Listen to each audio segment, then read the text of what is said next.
క్రిందటిసారి అక్కడే ఇచ్చారండి. ఈ ఎండలో పడి తిరిగి కళ్ళు తిరిగిపోయి అసలు పొద్దుట ఒక ముసలావిడ పడిపోయిందండి. ఇప్పుడు నా పరిస్థితి అట్లాగే ఉంది. ఇదిగోండి మా అమ్మాయి. ఏదో అక్కడ ఇస్తేనండి మాకు బాగుంటుంది కదా, ఎంత ఇచ్చినా ప్రాణానికి సుఖంగా ఉంటుంది. ఇలా ఎండల్లో పడి తిరగాలండి మాకు కాదే కదండి.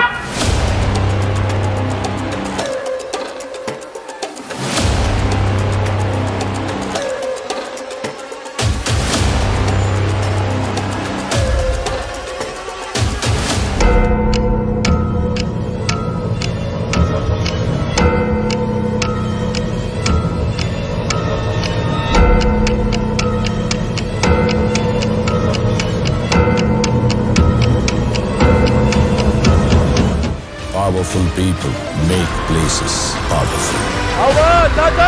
జూన్ 4వ తారీఖు దాకా ఓపిక పట్టండి. మళ్ళీ మీ బిడ్డ ప్రమాణ స్వీకారం చేస్తాడు. ప్రమాణ స్వీకారం చేసిన మొట్టమొదటి రోజే మళ్ళీ వాలంటీర్లు మళ్ళీ ఇంటికే వచ్చి పెన్షన్లు ఇచ్చే పరిస్థితి మీ బిడ్డ తెస్తాడు అని ప్రతి అవ్వకు ప్రతి తాతకు ఈ సందర్భంగా చెప్తా ఉన్నా.